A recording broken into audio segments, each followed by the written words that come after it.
Hebreos 2 Jesús, nuestro hermano mayor. A. Por lo tanto, debido a la superioridad de Jesús sobre los ángeles, debemos prestar atención a Jesús. 1. La lección de Hebreos 1 es aplicada. Escuchen y no se deslicen.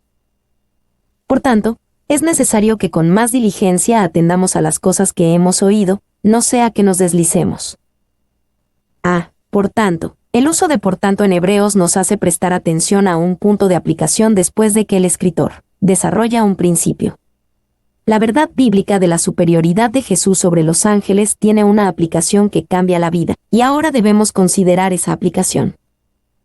B. Con más diligencia atendamos. Esto es lo que debemos hacer a la luz de la superioridad de Jesús sobre los ángeles. Debemos con más diligencia atender a las palabras de Jesús. Es fácil pensar que esta exhortación es dada a los no creyentes, pero esta carta fue escrita para cristianos. Y, con más diligencia atendamos, no solo lleva la idea de escuchar atentamente, sino también de hacer lo que hemos escuchado, y es necesario que con más diligencia atendamos. Hay una urgencia y necesidad de esto. C. No sea que nos deslicemos. Si nosotros no atendemos con más diligencia, nos deslizaremos. El escritor tenía en mente la deriva de un bote, y dicha deriva ocurre naturalmente sin ancla a algo sólido. Si no estamos anclados en la verdad de la superioridad de Jesús, nos deslizaremos con las corrientes del mundo, la carne y el diablo. Y la palabra griega antigua deslicemos viene de la idea resbalar, dax. Era usada para una flecha resbalando del carcaj, para la nieve resbalando de una montaña o para la comida resbalando por la tráquea para causar asfixia. Sucede fácilmente. Uno no necesita hacer nada para deslizarse. La partida de la fe generalmente viene de una deriva lenta, no una partida repentina. 2. El carcelero filipense le preguntó a Pablo, ¿qué debo hacer para ser salvo? Hechos 16:30, Pablo le respondió. La pregunta, ¿qué debo hacer para estar perdido?, también tiene una respuesta, nada. Haciendo nada es suficiente para que la corriente del mundo, de la carne y del diablo te conduzcan a deslizarte. 3. La protección contra el deslizo es tener a Cristo como el ancla y el timón de la vida. El ancla nos sostendrá a la verdad, mientras que el timón nos guiará por la verdad. Griffith Thomas. 2:2-4, la lección enfatizada. ¿Cómo escaparemos si descuidamos una salvación tan grande? Porque si la palabra dicha por medio de los ángeles fue firme, y toda transgresión y desobediencia recibió justa retribución, ¿cómo escaparemos nosotros, si descuidamos una salvación tan grande? La cual, habiendo sido anunciada primeramente por el Señor, nos fue confirmada por los que oyeron, testificando Dios juntamente con ellos, con señales y prodigios y diversos milagros y repartimientos del Espíritu Santo según su voluntad. A. La palabra dicha por medio de los ángeles, esto describe la ley mosaica, la cual fue recibida, por disposición de ángeles, Hechos 7:53. La idea es que la ley fue entregada a Moisés por manos de ángeles. Y el concepto de que los ángeles mediaron la ley a Moisés se encuentra en Deuteronomio 33:2, Hechos 7:53 y Gálatas 3:19. Josefo también repitió esta idea en su historia antigua, Antigüedades 15:53. B. Fue firme. La ley mosaica fue firme y estricta. Toda transgresión y desobediencia recibió justa retribución. Demandaba ser tomada en serio. C. ¿Cómo escaparemos? Si debemos tomar con seriedad la palabra que vino a nosotros por medio de los ángeles, entonces debemos tomar con aún más seriedad la palabra que nos llegó a través del Hijo de Dios. El Hijo ha probado ser superior a los ángeles, entonces su mensaje debe ser considerado superior. Y un mensaje superior traído por una persona superior que tiene mejores promesas traerá una mayor condenación si se descuida. D. Si descuidamos una salvación tan grande, la antigua palabra griega traducida a descuidamos es amelesantes, la cual se usa también en Mateo 22:5 de aquellos que ignoraron la invitación a la cena de bodas, sin hacer caso. Significa tener la oportunidad, pero ignorarla o descuidarla. Y este fue un mensaje para los creyentes, no para aquellos fuera de la fe. El peligro que se describe no es el rechazo de la salvación, aunque el principio ciertamente también aplica ahí, pero el descuido de la salvación. 2. Recuerde que Hebreos no fue escrito principalmente como un tratado evangelístico, sino como estímulo y advertencia para los cristianos desalentados. Fue escrito para aquellos que habían descuidado un caminar continuo con Jesús. Una salvación tan grande. Cuando consideramos algo tan grande, naturalmente le pondremos atención y no descuidaremos de ello. Si no consideramos algo como grande, lo dejamos a conveniencia en vez que a compromiso. Y la frase, una salvación tan grande, es un recordatorio impresionante de lo que Dios ha provisto en Cristo. La palabra, tan, es similar a la instancia en el pasaje familiar, de tal manera amó Dios al mundo, Juan 3:16, y expresa una profundidad insondable. Griffith Thomas. 2. Por lo tanto, si descuidamos algo, probablemente no lo consideramos grande. Sin embargo, nuestra salvación es grande porque somos salvos por un gran Salvador. Somos salvos a un gran costo. Somos salvos de una gran pena. 3. Una razón por la cual muchos descuidan su salvación es porque nunca la ven como salvación. La ven como si fuera solo el recibir algo, no como ser rescatado de algo. La cual, habiendo sido anunciada primeramente por el Señor, nos fue confirmada. Esta palabra fue hablada por Jesús y confirmada por testigos, por los que oyeron. Entonces fue confirmada con señales, prodigios, diversos milagros y repartimientos del Espíritu Santo dados por Dios. Y, al decir que fue confirmada por los que oyeron, el escritor confirma que él no es parte de la primera generación de cristianos. Él había escuchado el mensaje de segunda mano a través de los apóstoles y testigos del ministerio de Jesús.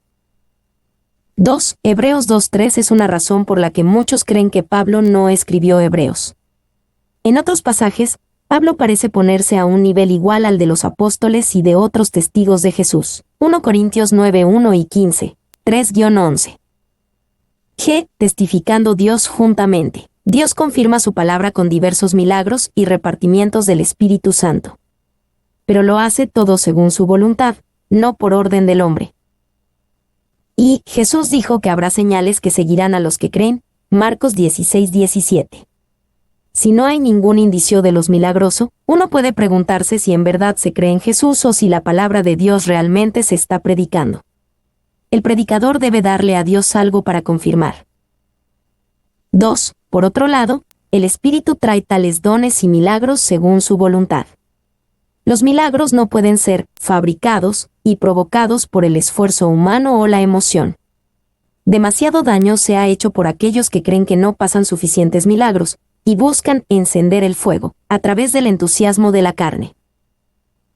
3. Es difícil decir cuál es peor, la negación de los milagros y los dones del Espíritu Santo, o la falsificación de ellos. Cualquiera de los errores es peligroso. D. La gloriosa humanidad de Jesucristo. 1. 5-8a. Sabemos que Jesús es humano, porque Dios ha puesto al mundo en sujeción al hombre, no a los ángeles, citando de Salmos 8, 4-6. Porque no sujetó a los ángeles el mundo venidero, acerca del cual estamos hablando, pero alguien testificó en cierto lugar, diciendo: ¿qué es el hombre, para que te acuerdes de él, o el hijo del hombre, para que le visites? Le hiciste un poco menor que los ángeles, le coronaste de gloria y de honra, y le pusiste sobre las obras de tus manos, todo lo sujetaste bajo sus pies. Porque en cuanto le sujetó todas las cosas, nada dejó que no sea sujeto a él. Porque no sujetó a los ángeles el mundo venidero. Dios nunca les dio a los ángeles el tipo de dominio que originalmente le fue dado al hombre sobre la tierra. Génesis 1, 26-30. Los ángeles no tienen dominio sobre este mundo o el mundo por venir. Y el propósito divino para el mundo es que el hombre, no los ángeles, gobierne en el futuro. Griffith Thomas. B. ¿Qué es el hombre? La cita de Salmos 8. 4-6 muestra tanto la pequeñez del hombre en relación con el Dios de la creación, como el dominio que Dios le ha dado al hombre, a pesar de que es un poco menor que los ángeles. C. Le hiciste un poco menor que los ángeles, En el capítulo 1, el escritor de Hebreos demostró brillantemente de las Escrituras la deidad de Jesús y su superioridad sobre todos los ángeles. Ahora él demuestra la humanidad de Jesús de las Escrituras y aplica las implicaciones de la humanidad de Jesús. Y es bíblicamente incorrecto pensar en Jesús como solo Dios o solo hombre. Es incorrecto pensar en él como mitad Dios y mitad hombre, o cualquier otro porcentaje de división. Es incorrecto pensar en él como un hombre por fuera y Dios por dentro. La Biblia enseña que Jesús es completamente Dios y completamente hombre, que una naturaleza humana fue agregada a su naturaleza divina, y que ambas naturalezas existieron en una persona, Cristo Jesús. 2. Significativamente, la primera falsa enseñanza que se levantó sobre Jesús en los días de la Iglesia primitiva no negaba que él no era Dios, pero negaba que realmente fuera humano y decía que solo parecía ser humano. Esta herejía fue llamada docetismo, que viene de la antigua palabra griega, parecer, y fue enseñada por Cerinto, quien se opuso al apóstol Juan en la ciudad de Efeso y cuya enseñanza es probablemente el enfoque de un Juan 4:2 y un Juan 5:6. D. Nada dejó que no sea sujeto a él. El escritor enfatiza el punto de que Dios ha puesto todas las cosas, no algunas cosas, bajo sujeción a los seres humanos. Esto muestra que Jesús debe ser humano, porque Dios dio este dominio a los humanos y Jesús ejerce esta autoridad. 2. 8b, 9, un problema y su solución. Pero todavía no vemos que todas las cosas le sean sujetas. Pero vemos a aquel que fue hecho un poco menor que los ángeles, a Jesús, coronado de gloria y de honra, a causa del padecimiento de la muerte, para que por la gracia de Dios gustase la muerte por todos. Pero todavía no vemos que todas las cosas le sean sujetas. Parece que Salmos 8, 4-6 es una promesa sin cumplir. No vemos que todas las cosas sean sujetas al hombre. Pero vemos, a Jesús, la promesa se cumple en Jesús, quien es Señor sobre todo. A través de Jesús, el hombre puede recuperar el dominio que fue originalmente destinado para Adán. Apocalipsis 1:6, 5:10 y Mateo 25:21. Y existen muchas cosas que no entenderemos hasta que veamos a Jesús. Las respuestas a las preguntas más desconcertantes de la vida no se encuentran al preguntar, ¿por qué? La respuesta más grandiosa es un ¿quién? Jesucristo. 2. Algunos desean que realmente puedan ver a Jesús con sus ojos naturales, en lugar de con sus ojos de la fe. Pero, la vista se usa a menudo en las Escrituras como una metáfora, una ilustración, un símbolo, para exponer qué es la fe. La fe es el ojo del alma. Es el acto de mirar hacia Jesús. Spurgeon. 3. Piensa en cuántos de los que vieron a Jesús con el ojo natural lo resistieron, se burlaron de él y lo rechazaron. Es mejor ver a Jesús con el ojo de la fe que con el ojo natural. No dice, podemos ver a Jesús, aunque eso es cierto. No dice, hemos visto a Jesús, aunque eso era cierto para algunos en su día. No dice, veremos a Jesús, aunque eso es ciertamente correcto. Dice, vemos a Jesús, tanto ahora como continuamente. Él es el enfoque, el centro y el aspecto principal de nuestra vida espiritual.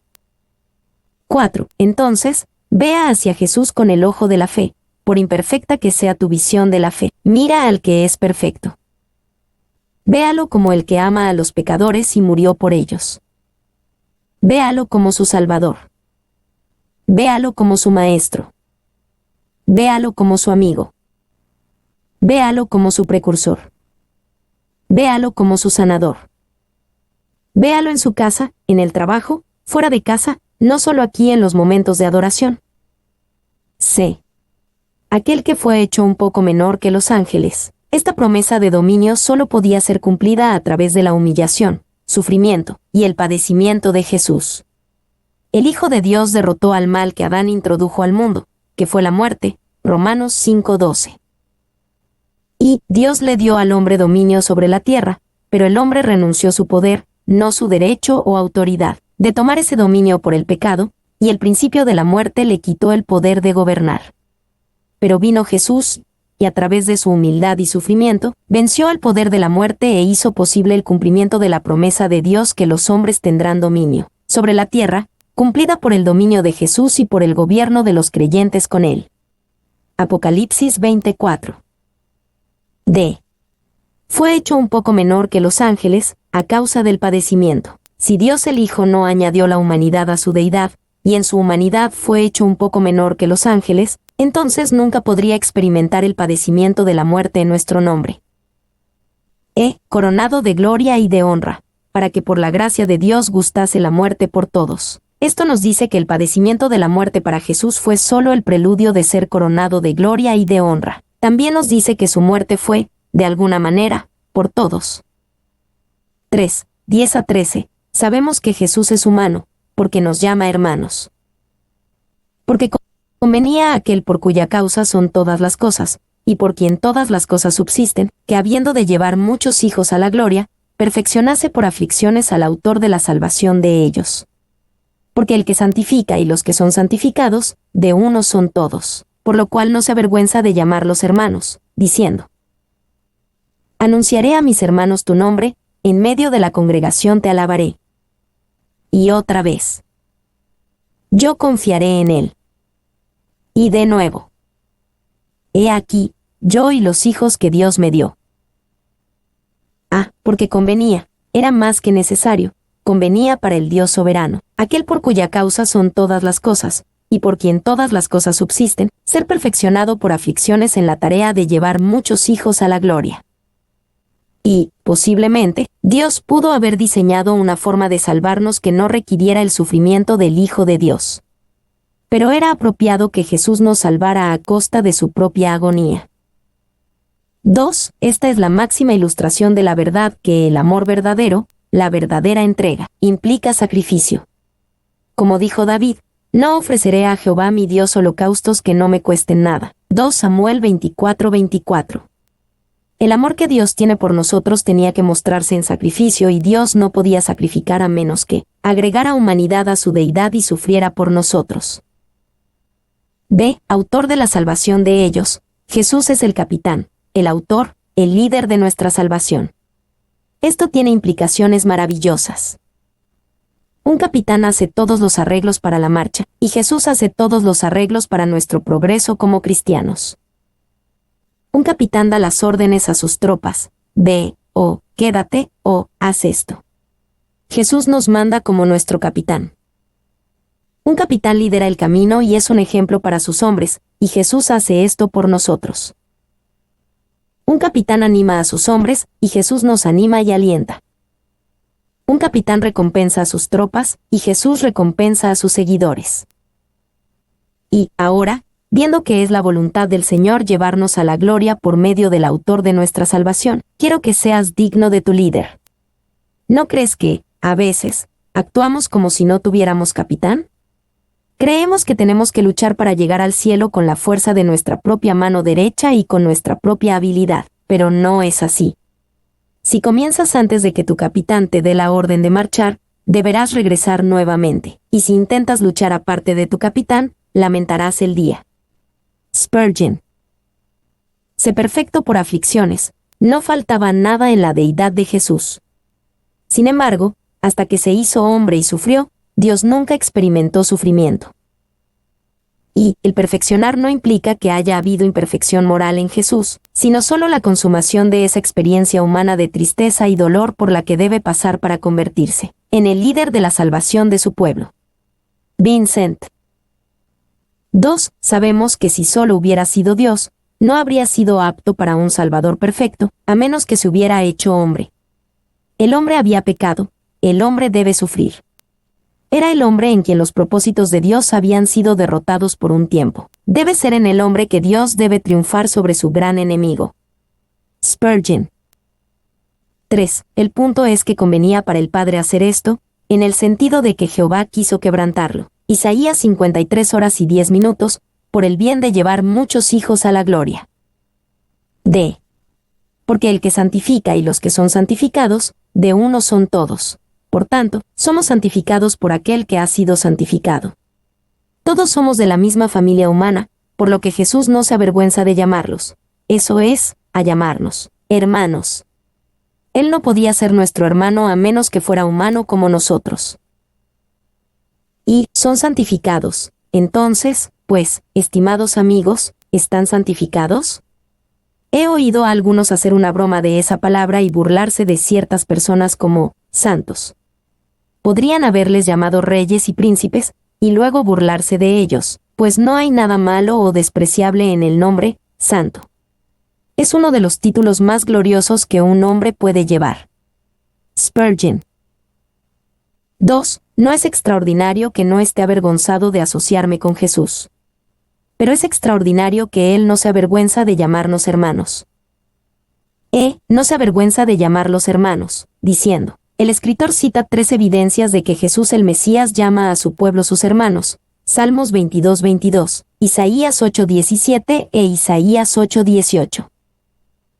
Y en cada uno de estos ejemplos vemos al Mesías dispuesto a asociarse con sus hermanos, ya sea en una congregación de adoración, una comunidad que confía en el Padre, o declarando una asociación familiar común. En medio de la congregación te alabaré, esta cita maravillosa del Salmo 22:22, de la antigua Septuaginta, nos recuerda que Jesús cantó, alabando a su Padre en medio de la congregación. ¿Y Jesús cantó? Sí, literalmente. Después de la cena, cantaron un himno. Debe haber sido tan emocionante escuchar la voz de Cristo, temblando con emoción, cantando los salmos, que constituían el gran Hallel. Spurgeon.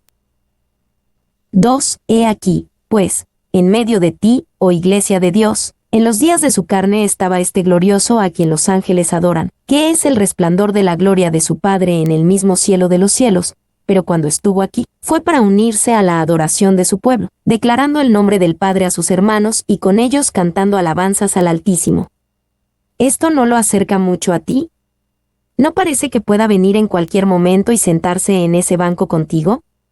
Siento como si ya estuviera parado en esta plataforma lado a lado conmigo, ¿por qué no debería hacerlo? Spurgeon. He aquí, yo y los hijos que Dios me dio. El fraseo de esta cita de Isaías 8:18 muestra cuán preciosas son las personas de Jesús para Él. Le gusta morar en ese hecho. Son preciosas para Él en sí mismas, pero mucho más preciosas como el regalo del Padre para Él. Algunas cosas valoras como recuerdos dados por alguien que amas, y también así somos queridos por Cristo porque su Padre nos dio a Él. Spurgeon. 4. 14-16, lo que hizo Jesús como nuestro hermano. Así que, por cuanto los hijos participaron de carne y sangre, Él también participó de lo mismo, para destruir por medio de la muerte al que tenía el imperio de la muerte, esto es, al diablo, y librar a todos los que por el temor de la muerte estaban durante toda la vida sujetos a servidumbre. Porque ciertamente no socorrió a los ángeles, sino que socorrió a la descendencia de Abraham. Él también participó de lo mismo, para que Jesús cumpliera con su rol de hermano mayor, para la familia de los redimidos. Él tuvo que participar de carne y sangre. Él tuvo que entrar a la prisión para liberar a los cautivos. Para destruir por medio de la muerte al que tenía el imperio de la muerte, esto es, al diablo. Algunos toman esto como si significara que Jesús destruyó el derecho de Satanás a gobernar sobre el hombre, el cual presuntamente le fue dado en el jardín de Edén por la rebelión de Adán.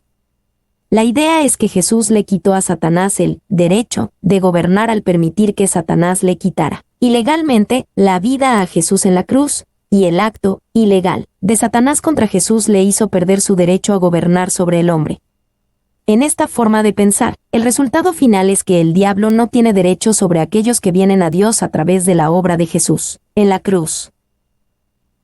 Y, como la muerte solo tiene dominio sobre aquellos que fueron nacidos pecadores o que han pecado, Romanos 5:12, Satanás no tenía derecho a tomar la vida de Jesús, quien nunca pecó ni nació siendo pecador, y el diablo cometió un asesinato ilegal conforme a su naturaleza. Juan 8:44.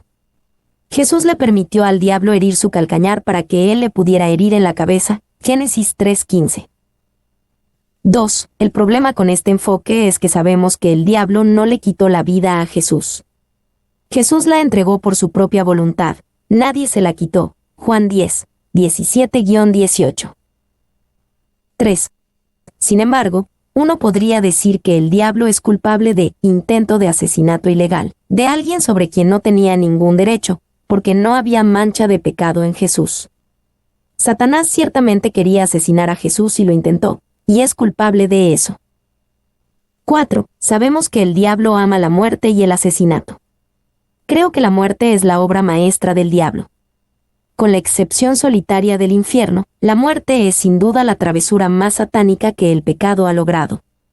Nada deleitó tanto el corazón del demonio como cuando descubrió que la amenaza se cumpliría, porque el día que de él comas, ciertamente morirás. Spurgeon. Satanás intentó varias veces de matar a Jesús. Trató con el intento de Herodes cuando Jesús era bebé. Trató en la sinagoga donde intentaron matar a Jesús. Trató de ahogarlo y trató de matarlo de hambre. Ninguno de estos planes funcionó, hasta que Jesús se paró frente a Pilato y recibió una sentencia de muerte. ¡Qué alegría hubo en los consejos del infierno! Estaban convencidos de que finalmente tenían a Jesús donde lo querían. Pero la muerte de Jesús fue la derrota del diablo. C. Y librar a todos los que por el temor de la muerte estaban durante toda la vida sujetos a servidumbre. El temor de la muerte gobierna como un tirano sobre la humanidad. Algunos intentan hacer paces con la muerte al llamarla su amiga. Pero los cristianos no temen a la muerte, aunque tal vez teman morir, no porque la muerte sea su amiga, sino porque es un enemigo derrotado que ahora sirve el propósito de Dios en la vida del creyente. Decino que socorrió a la descendencia de Abraham. La obra del Padre en Jesús no fue principalmente por el bien de los ángeles, aunque sí es por los ángeles en un sentido secundario de acuerdo con Efesios 3:10. La obra fue para la gente de fe, la descendencia de Abraham. Y descendencia de Abraham se usa aquí en el sentido de aquellos que son hijos de Abraham internamente, no étnicamente. Romanos 2, 28-29, Gálatas 3:7. 5, 17 a 18, por tanto, Jesús es nuestro fiel sumo sacerdote. Por lo cual debía ser en todo semejante a sus hermanos, para venir a ser misericordioso y fiel sumo sacerdote en lo que a Dios se refiere, para expiar los pecados del pueblo. Pues en cuanto él mismo padeció siendo tentado, es poderoso para socorrer a los que son tentados. Semejante a sus hermanos, si Jesús no fuera semejante a nosotros, no pudiera ser nuestro sumo sacerdote, representándonos ante el Padre y haciendo expiación por nuestros pecados. Y ni la deidad ni la humanidad de Jesús son negociables. Si hacemos menos a cualquiera de las dos, entonces Él no puede salvarnos. 2. Expiar los pecados. La verdadera idea parece ser que Dios se ofrece a sí mismo el sacrificio de Cristo, de modo que Él es a la vez el que propicia y el que es propiciado. Griffith Thomas. B. Para venir a ser misericordioso y fiel sumo sacerdote. El sumo sacerdote llevaba un peto que tenía piedras con los nombres de las tribus de Israel grabadas en su pecho y en sus hombros. Por lo tanto, el sumo sacerdote estaba en constante solidaridad con el pueblo de Dios, llevándolo sobre su corazón y sobre sus hombros. Y Jesús no llevaba puesto el peto del sumo sacerdote, pero la herida en su pecho y la cruz en sus hombros son un testimonio mucho más elocuente de su corazón por nosotros y de lo que hizo por nosotros, para expiar los pecados del pueblo. C. Él mismo padeció siendo tentado. Algunos se preguntan si Jesús fue realmente tentado. Después de todo, como Él era Dios, ellos razonan, no podía pecar, entonces su tentación no podía ser real. El escritor a los Hebreos insiste en que no solo fue real la tentación de Jesús, sino que fue tan real que padeció bajo ella.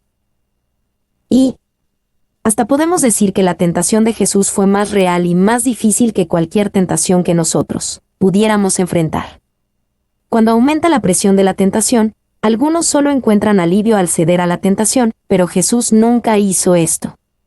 La presión de la tentación solo aumentó en él. 2. Jesús conocía las tentaciones del poder y las tentaciones del dolor. Él conocía las tentaciones de la riqueza y las de la pobreza. Conocía las tentaciones de la popularidad y del rechazo. Él conocía las tentaciones del niño y las tentaciones del hombre. Conocía las tentaciones de sus amigos y de sus enemigos. Él conocía las tentaciones de su familia y las de los extraños. 3. Muchas personas son tentadas, pero no sufren al ser tentadas. Cuando los hombres impíos son tentados, el anzuelo está a su gusto y se lo tragan con avidez. La tentación es un placer para ellos. De hecho, a veces tientan al diablo para los tiene. Pero los hombres buenos sufren cuando son tentados, y cuanto mejores son, más sufren. Spurgeon. D. Es poderoso para socorrer a los que son tentados. Como Jesús agregó la humanidad a su deidad y ha experimentado el sufrimiento humano, Él puede ayudarnos en nuestra tentación. Él sabe por lo que estamos pasando. Y tenemos dos ventajas: conociendo el ejemplo de Jesús en la tentación, pero también teniendo su asistencia activa desde el cielo, dándonos fuerza y una forma de escapar. Con estos podemos encontrar la victoria en medio de la tentación y salir mejor de la tentación. Jesús no perdió nada porque fue tentado, solo ganó en gloria, simpatía y habilidad para ayudar a su pueblo. Del mismo modo, no tenemos que perder nada cuando somos tentados.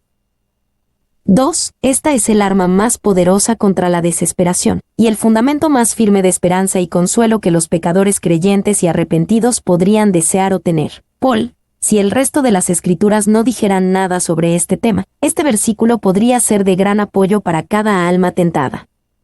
Clarke. 3. Además, no den por motivo de queja que son tentados. Si tu Señor fue tentado, ¿estará el discípulo por encima de su maestro, o el siervo por encima de su Señor? Si el perfecto debe soportar la tentación, ¿por qué tú no? Acéptalo, por tanto, a manos del Señor, y no lo consideres una desgracia o una deshonra. No deshonró a tu Señor, y la tentación tampoco te deshonrará a ti. El Señor, que la envía, también envía con ella una vía de escape, y será para tu honor y provecho escapar por ese camino.